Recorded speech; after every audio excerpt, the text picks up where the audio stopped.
Hey everyone, welcome to Amigos Play. I am Aaron. Peace, y'all. And this is my inaugural effort. It's as low tech as you can imagine, but I figured what the hell, we'll give it a shot. Boat's been wanting to see me crank some of these out, so I thought I would start today with a, let's say, an old classic brought back to be a newer semi-classic in the Dynamics Stellar 7. Stellar 7 is a tank game similar to like a Battlezone, an updated Battlezone. It has pretty good 3D graphics on the Amiga. I played the majority of this on the PC, but I actually have the I actually bought the game a while back, as you can see, and so I figured we'll give this one a shot. Good game. I remember it being good anyway. We'll find out. As you can see, we're playing it directly off the 1200 here. I can tell you right out of the gate that this runs a lot faster than it did when I had the when I had it on the 500 back in the day. I've always enjoyed these sort of tank games. Come here, you look. I think that's a really neat effect right there. That guy flying around. I always thought that was really cool. And this looks remarkably similar to the PC VGA version. It plays actually quite a bit similarly, which I guess it would. But I'm guessing. It seems like I recall reading that this actually got ported over from the PC, so I guess that would explain that. I will say it runs surprisingly well. This is a pretty much, you know, this is not really jacked up 1200, so it's just my standard 1200 with the expanded memory and whatnot. So, but I'm pleased. It runs pretty well. I used to be a pretty decent hand at this game, but boy, it's been quite a while since I played it, and so we'll just see how we do. Dynamics, I don't think they did a lot for the Amiga. Nothing's coming to mind right off the top of my head. This is why you do show notes, right? Oh boy, that's gonna hurt. Come here. The tank genre.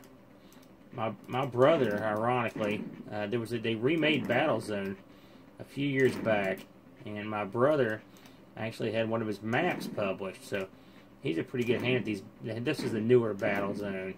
I don't know if anybody remembers that. I don't think Activision put it out back in the day, but he was a good hand at these games, and that was sort of a, I mean, I guess you could call it a remake, but it was a you know. It was a reimagining, I guess is the best way to put it. Okay. Now let's see if we get some... Oh, there's our crazy thing. You notice I'm not using any of the special keys. Which this game actually has the ability to do turbo. Oh, that's gonna... These little things are a pain. It has the ability to do turbo. You have a cloaking device, which is kind of neat. Well, let's fire that up. So they will go after your last location, but they can't see you. So while this is on, you've got an advantage of stealth, which I think is kind of neat. Most games, they don't let you be the invisible one. They make the bad guys be invisible. And the effect is good. You can see it here. Of course, you can't leave this thing on. If you look to the bottom left of the screen, you'll see that lit up, and there's little dots beside everything. Those are the various weapons you've got, and I'll show off a few more here in a minute. See if I can knock this guy out of the sky real quick. There we go. Now you can hear that noise. What that means is, I'll shut this off, is the lead ship is going to drop a robot, and I think on this level. Here he comes on the.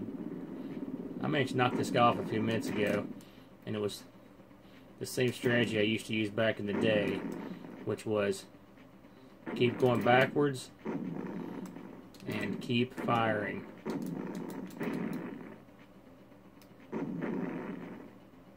You could, one of these things, this is like a standard game of the time. Oh boy, I've taken some damage to my tank, and so it's making maneuvering a little bit difficult.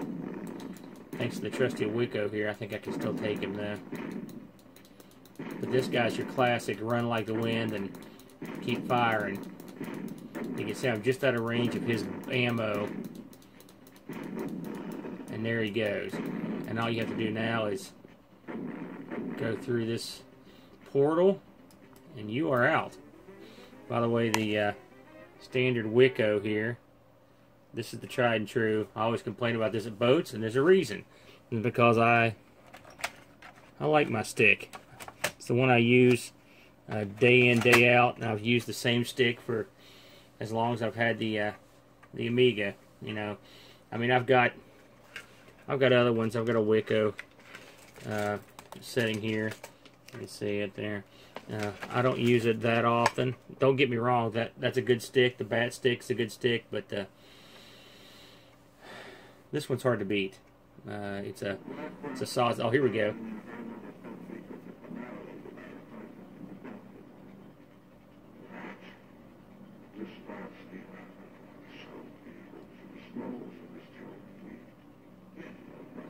You know, you can tell that this is probably directly ported from the PC because those sounds, and I noticed this on the intro, the sound effects, where the digitized speech was just horrible.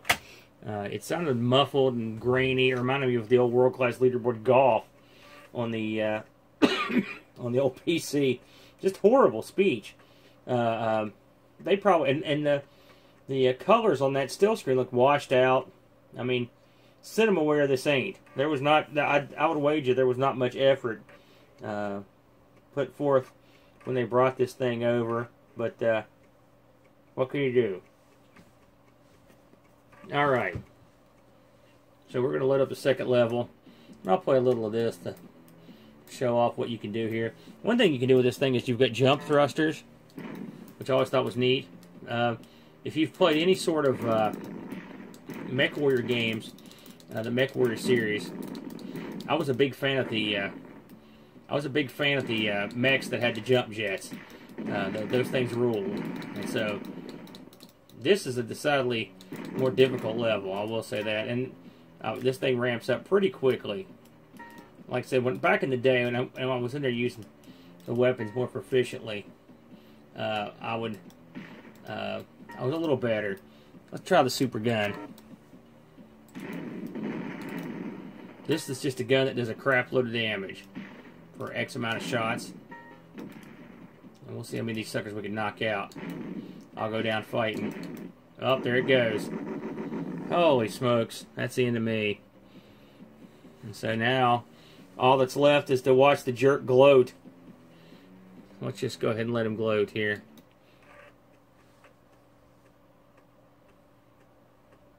You can see I'm running these off the original floppies, just for fun. There he is. Listen to that audio.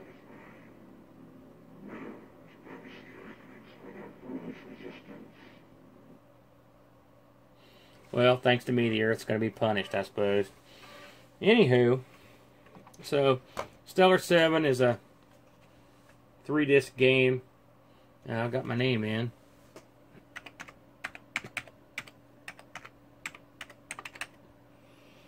Yay. 3-disc game, and of course you've got the first disc is the save disc, so you always have to put that one back in. Make sure. I was playing that on the easy setting though, since I'm old and haven't played it for a while. I figured I'd give myself a break. But there we go. Boy, have I missed disc swapping. Not a bit. I will say this to close it out. Now you can see I've had a few runs here. The discs are, let's see, if this came out in 91, let's see, 2001, 2011, that's 25-year-old discs, and God knows these haven't been stored in the best way, but by God, they still work after all these years. That's one thing I like about PC discs and Amiga discs is, despite their, being fragile, they hold up. They've worked well for years. It's the damnedest thing. Now, don't get me wrong, discs fail occasionally, but I mean, it's been my experience that the discs hold up better than CDs. I mean, you scratch a CD, you're done. You scratch a DVD, you're done. CD, you really can't scratch. It's got that protective coat. It's got the shield over it. It works great. So, anyway, that was Stellar 7 from Dynamics. A good game, a fun game.